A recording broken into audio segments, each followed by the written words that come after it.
আসসালামু আলাইকুম। আজকে আপনাদের মাঝে একটা বশীকরণ তাবিজ নিয়ে আলোচনা করব।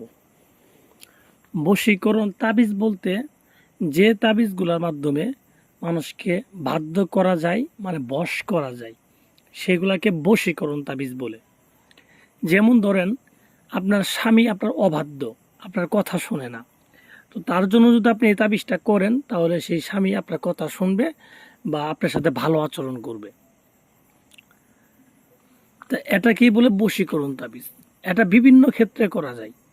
যেমন আপনার একটা লোকের সাথে মেলাদিন থেকে সম্পর্ক আছে, অনেকদিন থেকে, তো এখন আর সেই সম্পর্কটা টিকতেছে না বা সম্পর্ক নষ্ট হয়ে গেছে।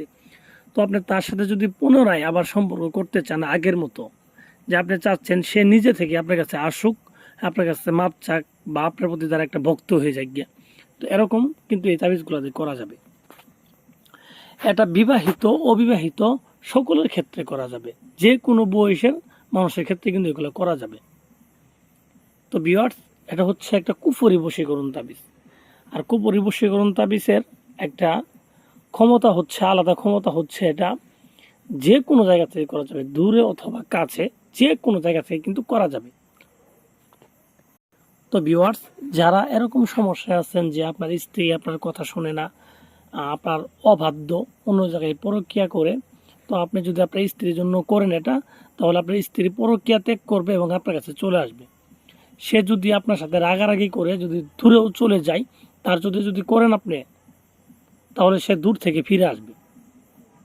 তো একইভাবে যদি কোনো ভাই তার বউয়ের জন্য করে, হ্যাঁ, যে আমাদের বউ বোন বা চাচা চাচি যে কাউকে করা যাবে এটা।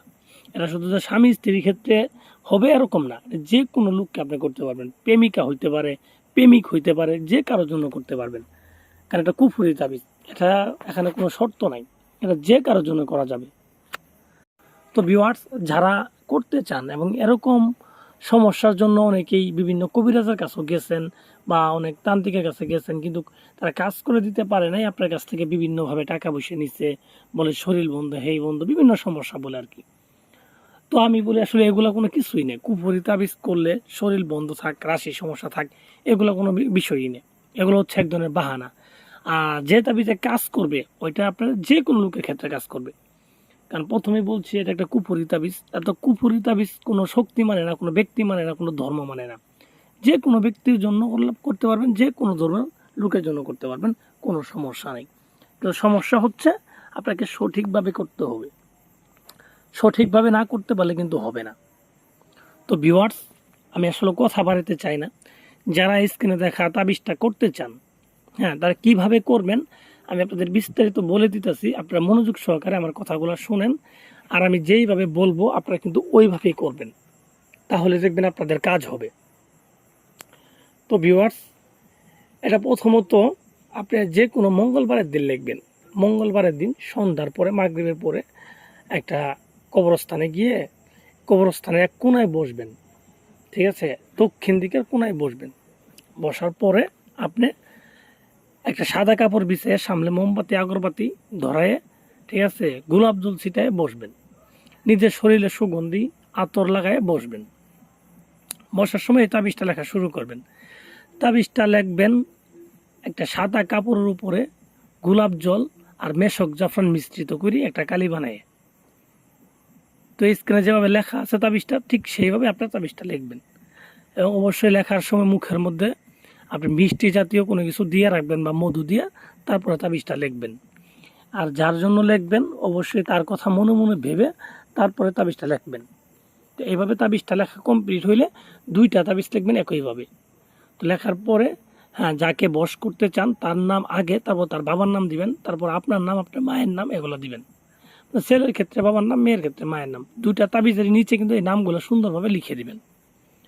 তো লিখে দেওয়ার পর তাবিজের মধ্যে আতর আতর দিবেন, চতুর্থ সাইডে আতর দিবেন, আগরবাতির ধোঁয়া দিবেন। এভাবে দেওয়ার পরে আপনি কি করবেন, হ্যাঁ, তাবিজটা সুন্দর করে মোড়ায় লাল সুতা দিয়ে পেঁচাবেন। পেঁচানোর পরে আপনি দুইটা তামার মাদুলিতে ভরবেন। তামার মাদুলিতে ভরার পর আপনি তাবিজ দুটাকে নেবেন ডান হাতে।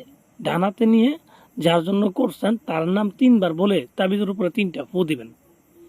ফু দেওয়ার পর একটা তাবিজ আপনি নিজে ব্যবহার করবেন বাম হাতে, যাই লিখবে তাই বাম হাতে ব্যবহার করতে হবে। আরেকটা তাবিজ আছে যে এই তাবিজটাকে আপনি যে কোনো একটা ছাগলের, কালো ছাগল, এক কালারের কালো ছাগলের গলায় বেঁধে দিবেন। ঠিক আছে, 3 দিন বেঁধে রাখবেন ছাগলের গলায়, তাহলে দেখবেন সেই ব্যক্তি আপনার পিছে ছাগলের মতো ঘুরবে, একেবারে ছাগলের মতো হয়ে যাবে।